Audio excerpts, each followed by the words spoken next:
რამდენი ადამიანის არსებობს იმდენნაირ პასკარი? Voilà. გადი იქით რა გინდა? ოპა. ანამ თქვა რომ ღვინო უხდება პასკას. რაღაცა ძალიან საინტერესო ჩანს. რატო გასინჯე? აუ ლაშა ქცე. ეხლა უკვე მიჭირს. გენიალური მოგონება. ამას ახლა მოვასუფთავებთ და ჩემ მზითვებს განახებთ. გამარჯობა. გამარჯობა. ეს ეპიზოდი ბზობას დაიდება, გილოცავთ ბზობას და პასკებს მიეძღვნება. დღეს ავარჩევთ საუკეთესოთა შორის საუკეთესო პასკას. თან ბრმა დეგუსტაცია გვექნება და ეგ მომწონს. ლაშა მომიმზადებს თუ პირიქით თქვნათ. ეგ შესამუშავებელი გქონდეს. კაი, გზაში მოვიფიქრეთ და დავიხვეწებით. ძალიან ბევრი პასკას გავსინჯოთ. მანამდე გამოკითხვა ჩავატარე ჩემს Instagram გვერდზე. და ეს ათეული შევარჩიეთ, რომელსაც ყველაზე მეტი ხმები ქონდა რა. მათ შორის ახლა 1-2 მეც მაქვს ისედაც გასინჯული და მიყვარდა. ხო და ეხლა კარგი იყო. სხვადასხვა კრიტერიუმი არსებობს ამ პასკის შეფასების. ძირითადად მაინც ამბობენ, რომ ნამდვილი პასკა უნდა იყოს მძიმე და სველი. თუმცა ცოტა ფულფულა პასკასაც აქვს არსებობის უფლება ჩემი აზრით. შენ რომელი უფრო გიყვარს? ხო და აი არ ვიცი რა, იმათ შორისაც მომწონებია, რომელიც ფულფულაა, მიხვდი? და ნუ მძიმეებს შორისაც და აი ძალიან მშრალი როა და მძიმე. აი ესეთი რო ვერ ყლაპავ. ეგეთი არ მაყვარს, მაგას ფულფულა მირჩენდი. აი ეს სუბუქი რაც არის და ცოტა ჰაეროვანი რა. ეგ უფრო იმას თქოს კულიჩსა რა. სლავები კულიჩს ეძახიან, რასაც ჩვენ პასკას ვეძახით და პასკას ეძახიან ხაჭოსას. ზოგადად პასკა ესე აღმოსავლეთ ევროპის ქვეყნებშია ესეთი პოპულარული და გავრცელებული. იტალიელებს აქვთ მოპასკო პანეტონე. ძალიან გავსხა ერთმანეთს პრინციპში ეგ ყველა სამი.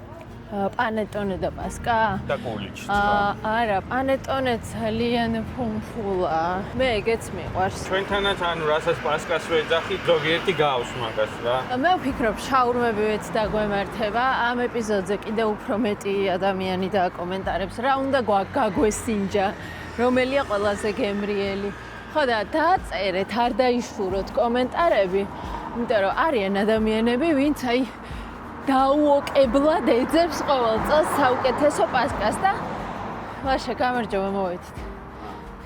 იმათ გამოადგებათ რა ეგ რჩევები. პირველი ხო, ნაწილი ნაყიდი გვაქვს, ახლა ლილისში მოვედით. ლილისსაც რამდენიმე ხმა ქონდა და ავიღებთ აქ პასკას. მერე წავალთ ბარბარესთან. გამოაღეო დიდა დაწერი. გამარჯობა. ორად იყოფ ადამიანების აზრი. ზოგი თვლის, რომ პასკა უნდა იყოს სადა, მხოლოდ და მხოლოდ ეს ცომის გამომწვარი ნაწილი და კვერცხი უნდა იყოს წითელი. არის კიდევ ესეთი საყვარელი აქსესუარები, რომელიც მე მომწონს. რატომაც არა გასახარისებლად. ისინი ცალად გოგონია.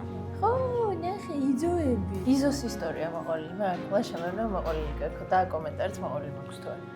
თუ არ გვაქვს მოყოლილი, შემდეგ ეპიზოდში იზოს გადავიდეთ. ხო, იზოს ისტორიას კარგად მოყოლილი ძირფეს ვენა. ეს ზომებია? კაი. მადლობა დიდი.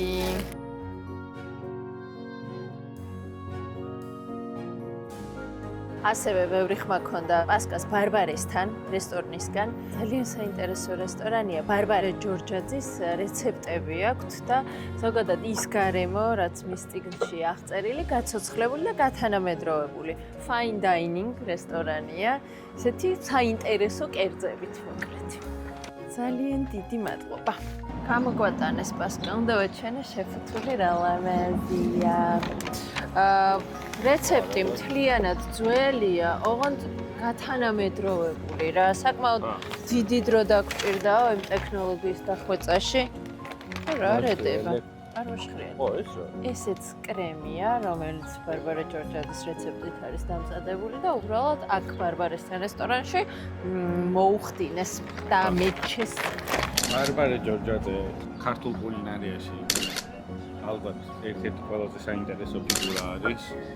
იქიდან გამომდინარე, რომ მანა ფაქტურად აღადგინა ის რეცეპტები, რაც ქონდა ქართველებს და გაგვაჩნდა, მოიწია, მკვლევარი იყო, გაერთიანა ერთ წიგნში და დღეს ვიცნობთ იმ წიგნს სრული სამზარეულოს სახელი. 1874 წელს გამოიცა.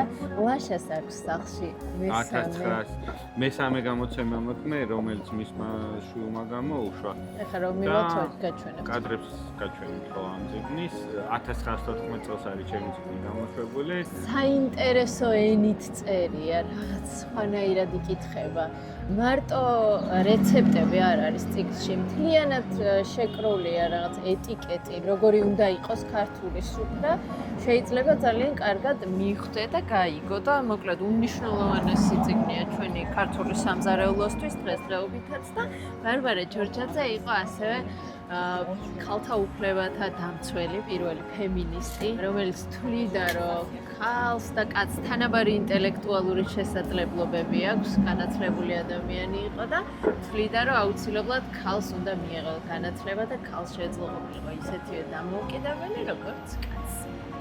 თან ისეთი საკმაოდ თამამი განცხადებები გამოიწეოდა.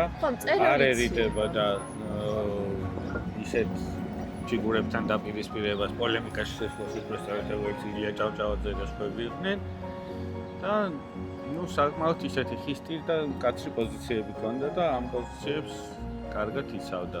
დროებასთან თანამშრომლობდა, კვალში წერდა. 1833 წელს დაბადებული ქალი მაგარია. ბევრს გონია რომ ბარბარე ჯორჯაძე მზარეულის იყო, რაც შეცდომა არის, არ ყოფილა მზარეული, უბრალოდ წერალი და მკვლევარი იყო. გაერთიანებული აქვს უბრალოდ სხვადასხვა ინფორმაციები ამ წიგნში კულინარიასთან დაკავშირებით და სმარტში მოვედით ყავაზე, მაგრამ არა მარტო ყავაზე. რამდენიმე მასევე მოგწერა მარონის პასკა და სმარტს აქვს მარონის პასკები გაყიდვაში. პასკასაც ავიღებთ. პასკას ავიღებთ, ყავას ავიღებთ და წავიღებთ. ყავას დაასხამს ლაშიკო. მარონი არის დავით გორგოშიძის აქაც აწერია დავით გორგოშიძისგან. დავით გორგოშიძე კი არის ყველაზე ცნობილი ქართველი კონდიტერი, ხო ეგრეა ლაშა? საუკეთესო კონდიტერი საქართველოში. გორგოშას. ლაშა იცნობს კარგად. ერთხელ გადავიღოთ, როცა იქნება. შევხმიანოთ და ვუალა.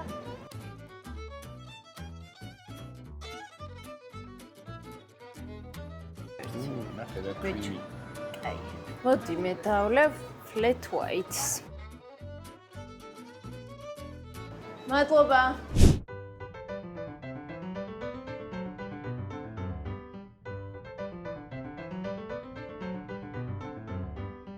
დავბრუნდით სახში მოვაწყეთ სტუდია, სადაც გავსინჯავთ ახლა პასკებს. ანა აივანზე არის რომ არ დაინახოს რომელ პასკას გავასინჯებთ. ნუმერაციით ჩამოვწერ ყველაფერს, გავივლი და ისე გასინჯავს ანა რომ არ ეცოდინო, მე მეცოდინება რა თქმა უნდა. ანას კრიტიკული აზრი არის მთავარი აქ. ეს რა გვაქვს? ქეთო და კოტეს პასკა. გავსინჯოთ.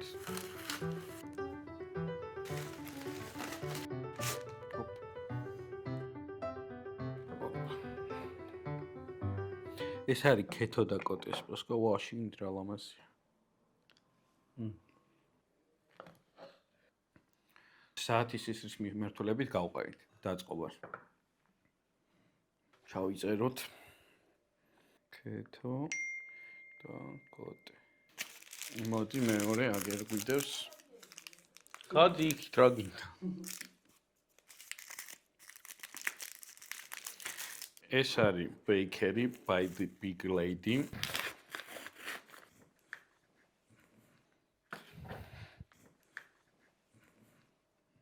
მიუდეთ აგერ.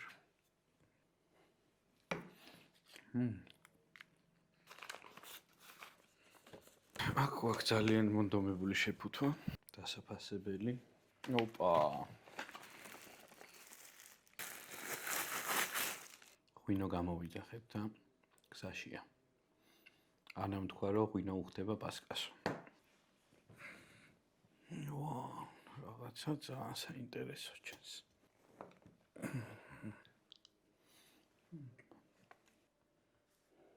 კაი, წავედით შემდეგზე.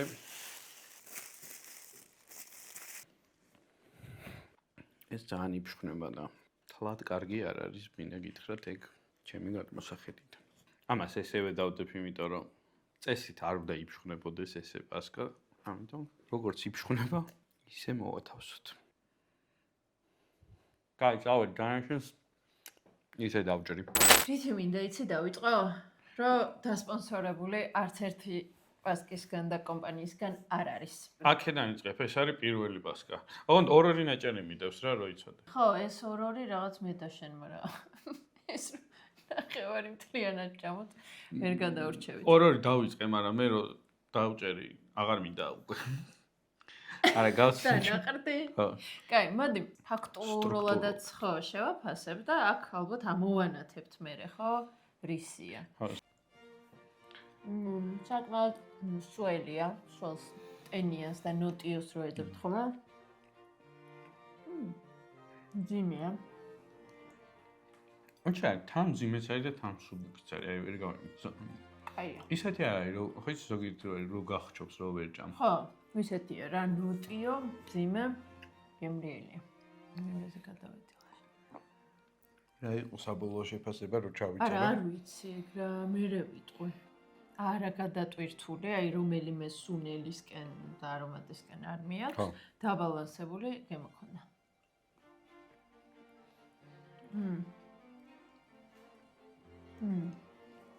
ის უფრო ნოტიო იყო ხო პირველი?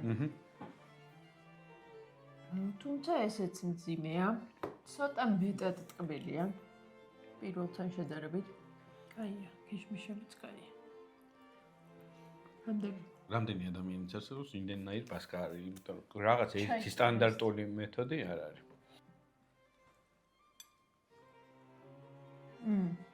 ეს ცოტა მშრალია. ჩემთვის, სევიდან უშის ფანტელები აყრია, ამბატოსინჯა. ოდნავ მშრალია. მაგრამ მძიმე ესეც არის, ხო?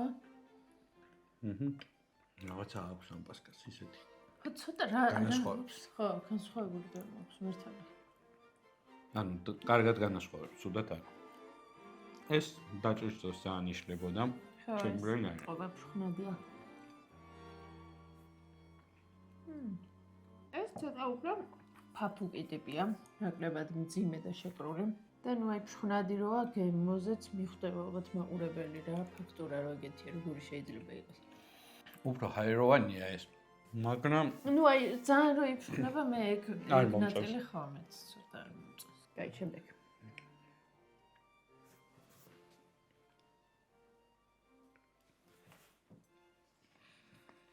ესეც ცოტა უფრო ჰაეროვანი და მსუბუქია.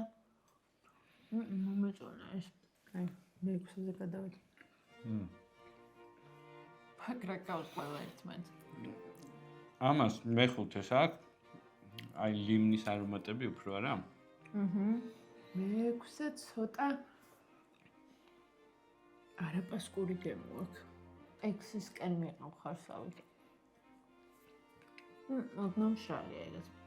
შენც უნდა თქვა მიუხედავად იმისა, რომ იცი. ხო, მაგრამ ჩემი ფავორიტი ყავს უკვე ვინაიდან ყველა გასინჯული მაგ დაჭრის დროს.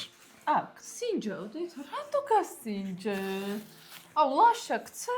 ანუ იქნა ყოფილიყო. იფშვნებოდა და ნაფშვენებს სინჯავდა. შემდეგი. აქედან მიყვება.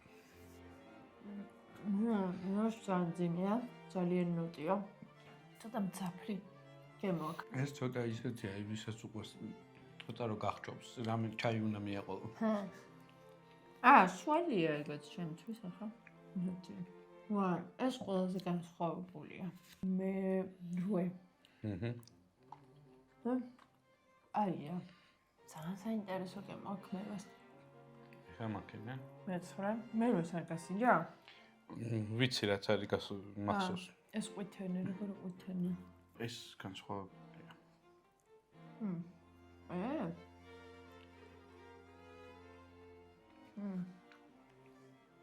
რაღაც აქვს ძალიან ბევრი.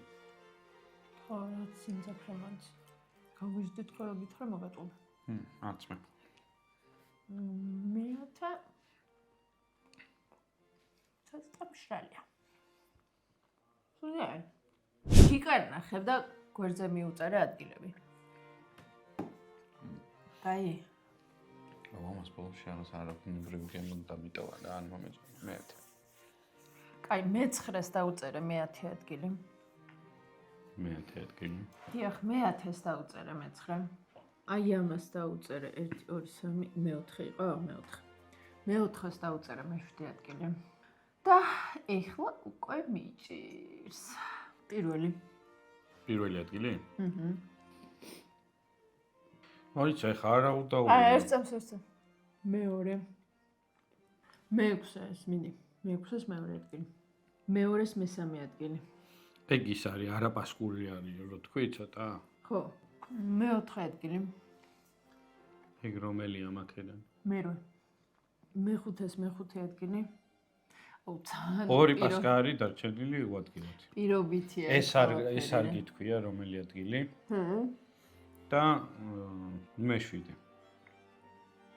ეს კარგად გასინჯე ჩვენთვის ძალიან დაბალ ადგილზე გყავს. ეს? ხო. ეს სხვა არის, ხო? შეიძლება. სხვა არის. ძალიან რთული, აუ, თავი გებრიელი. ორი ადგილი გაანაწილე. ეს მირჩევნი ამას. და მე-6 ადგილი მივცე? მე-6. და იმას მე-8 მაშინ. მე-4 რომელზე გავიყვანე? მე-7-ზე. სამირია. ხო? ხო. ხო და მე მგონი ეს მირჩევნი ამას. ეს მირჩევნი. გავუცვალე. კაი. თქვენ თქოთ ხოლმე ამ ადგილებს თორემ. პირველ ადგილზე ანასთვის გავიდა ქეთო და კოტეს. მეორეზე გავიდა გურმე. მესამეზე ბიგ ლედი. ბეიჩერი ბაიზი ბიგ ლედი. ხო. ლილისი გავიდა მე-4-ზე. ანტრე მე-5-ზე. ბარბარე გავიდა მე-6-ზე. მე-7-ზე გავიდა მარონი. მე-8-ზე გავიდა კახელები. მე-9-ზე გავიდა ლაიმი და მე-10-ზე ბალანსი. ანტრე გამოგვიდა ძალიან მეყურს. არა და მეგონა ანტრეს უფრო მანამდე იტყოდი, იმიტომ რომ გასინჯვის მომენტში ანტრეზე თქვი პირველი რომ ეს ძალიან კაია. რომელი იყო ანტრე? აი ეს. ეს? ხო.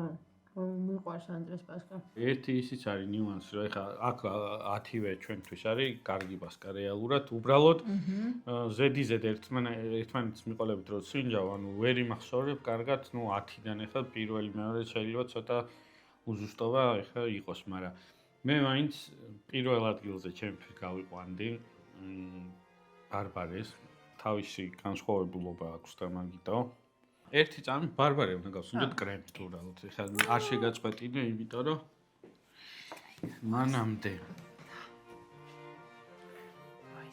აუ, კრემია. ჩემი სახლი გადავაკეთეთ სტუდიად, დაწერეთ როგორ მოგეწონებათ. შეიძლება რამე მოვიფიქროთ მე. დამატებით რეჰანის სახლიდან. բայց რომელია ბარბარესთან?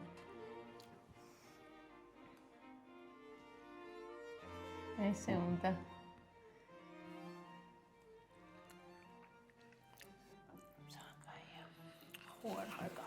იმ დღეს გახსოვს რომ გეუბნებოდი რომ პასკას კრემი ძალიან მოხდებათ, ხო? რა, ტირამისუ რო გავაკეთეთ. ხო. ესე მიკარგავს რაღაცეებს.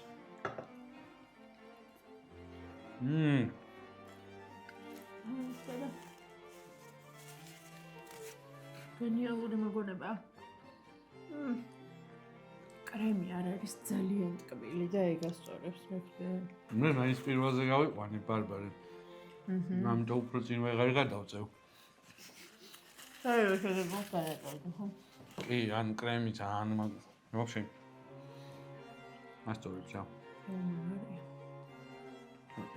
აი თითი აუს. იმდენი ვილაპარაკეთ ბარბარესთან ამ ეპიზოდში. არ არის დასპონსორებული. აი ბარბარე ჯორჯაჟემ დაასპონსორა თვითონ რა. მეც საუკუნის წინ.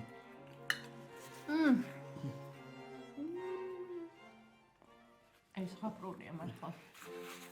კაი, ჩემი ათეული ჩამოვთვალე და ჩამოვთვალე უკვე? არა, არ ჩამოვთვალე. მით ჩამ. მოკლედ, პირველ გითხარით უკვე რომ გამყავს ბარბარე. მეორეზე გამყავს ბიგ ლედი. მესამეზე გამყავს ქეთო და კოტე. მეოთხეზე გამყავს ანტრე. მეხუთეზე გამყავს ლილისი. მეექვსეზე გავიყვანი მაშინ გურმეს. მეშვიდეზე მარონს. მერვეზე ნუ კახელებს გავიყვან და ბალანსი და ლაიმი არ მომეწონა რავი. არა და ბალანსის რაღაცეები კარგია ხოლმე. რო ვყიდულობდით პასკას, სხვათა შორის ძალიან კარგი შუები იყო. ამას ახლა მოვასუფთავებთ და ჩემ მზითვებს განახებთ. ვაშას მზითვის სტუდიაში უძვირფასესი. ბარბარე ჯორჯაძის 1914 წელს გამოცემული სრული სამზარეულო. არ ვიცი, გარედან შეიძლება ეს შავი იყო, მთლიანად შეიძლება. ამეეხატა და უკვე წლებმა თავისი უკნა. ძალიან საფრთხილოა, იმიტომ რომ იშლება ფაქტიურად. სარჩევში ვიპოვე სხვადასხვანაირი პასკები, ვაიმე იშლება. ერთი წამით თუ მანდობ ძალიან მთხება დულზამ. განდობ კი ანას.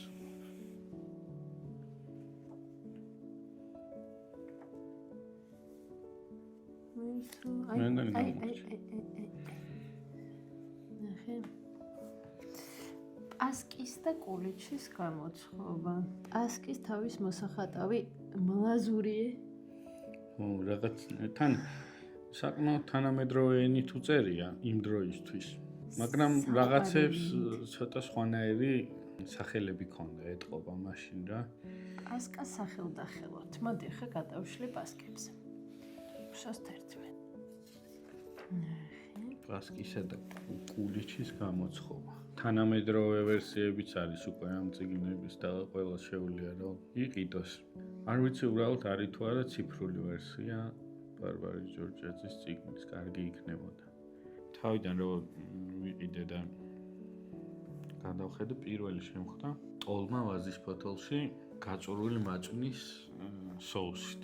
გაწურული მაწვანი სხვათა შორის გასი ალბათ რაც გაგებული მაქვს სულ არის 10-15 წელი არც იქნება რა 15 ძალიან ბევრი რესტორნებში რაც შემოიტანა. ხო, აი საქართველოშიც ახლა კულინარიაში სახში შეიძლება ვიღაცა ესე იყენებდა რა, მაგრამ აი სარესტორნო მენიუში გაწურული მაწვნის ცნება ბევრი წელი არ არის ყოველ შემთხვევაში. ეხლა ვერ დაიბრალებს ვერავინ და ვერ იტყვის რომ რა გაწურული მაწვნის შუ მქონდა მენიუში ვერ იტყვის ვერავინ რა. ქართული სამზარეულოს გათანამედროვება როცა დაიწყო, როდის იყო 10-15 წლის წინ ნელ-ნელა. შეიძლება 20. ხო, ცოტა სხვანაირი კერძები გამოჩნდა, fine dining რესტორნები გამოჩნდა, იქ ძალიან აქტიურად შემოვიდა соусად გაწურული მაწვანი. ხო, და ნუ ინდუსტრიული სუპერმარკეტში. კი, კი. ანუ რის თქმა მინდა და ამ გაწურული მაწვნის ამბით რომ მე-19 საუკუნის ბოლოს იყო, როცა ამ წიგნს წერდა ეს ადამიანი და გაწურული მაწვნის ცნება უკვე მაშინ იცოდა რა. იცოდა კი არა, ანუ თურმე გამოიყენებოდა. ტექნოლოგია არსებობდა. ხო, ბარბარემ არ იცოდა, რეალურად ხალხი იყენებდა ამას და ანუ ჩვენ უბრალოდ 70 წელი რაღაც დიდ ვაკუუმში რო გვაცხოვრეს, მაგ დროს დაიკარგა ყველაფერი საქართველოში. რაც კარგი და ღირებული გქონდა და ნუ რაღაცეები კარგია რომ აღვადგინეთ და თურმე ბევრად მდიდარი კვების რაციონი ქონდათ ქართველებს და თუნდაც მე-19 საუკუნეში ვიდრე მე-20 საუკუნის იმ 70 წელიწადში. ამიტომ ეს წიგნი რაღაცნაირად თავის შინაარსით, თორე ეს კონკრეტული წიგნი არა, ძალიან ისეთი საგანძური არის ქართული გასტრონომიის. მოდი შევაჯამოთ. ძალიან ნუ გაგვაკრიტიკებთ, იმიტომ რომ ცოტა რთულია ეს რაღაც კრუასანების არ იყო შედარების მომენტი და გასინჯვა, მით უმეტეს როცა რაღაც ადგილებს ანიჭებ. კიდევ ერთხელ გავიმეორებ, რომ 10-ვე პასკა ისეთი ბრენდის და საცხობის ავარჩიეთ, რომელიც ცნობილი და გემრიელია. ესეთი რადიკალურად განსხვავებული არც ერთი არ ყოფილა ცუდად ან კარგად. ეს ადგილებიც პირობითია, რაც მივანიჭეთ. იმედია მოგეწონათ ჩვენი ეპიზოდი, სულ გვავიწყდა ბოლოში. გამოიწერეთ. დაგვიკომენტარეთ. ძალიან გვიხარია კომენტარების საკითხვა. დაალაიქეთ. კუკინგიც გამოიწერეთ. რეჰანი კუკინგი ხო გამოიწერეთ. ასევე, სადაც უკვე რეცეპტებია. შემდეგი ეპიზოდი დავაანონსოთ. გადაღება დაწყებული გვაქვს. იქნება ბურგერების ეპიზოდი. შაურმების მსგავსი. მოგზაურობა ცოტა იყო ადრეულ გაზაფხულზე. იქიდან გამომდინარე, რომ ბევრი ადგილი და რესტორანი სეზონურია რეგიონებში. ან უბრალოდ ისეთი ცუდი ამინდია და ისეთი სინაცრისფრეა, რომ წასვლა არ ღირდა. აპრილის ბოლოდან გავიჭრებით ველად. გეგმაში გვაქვს ვაშლოვანი, ნახოთ როგორ გამოგვივა. ახლა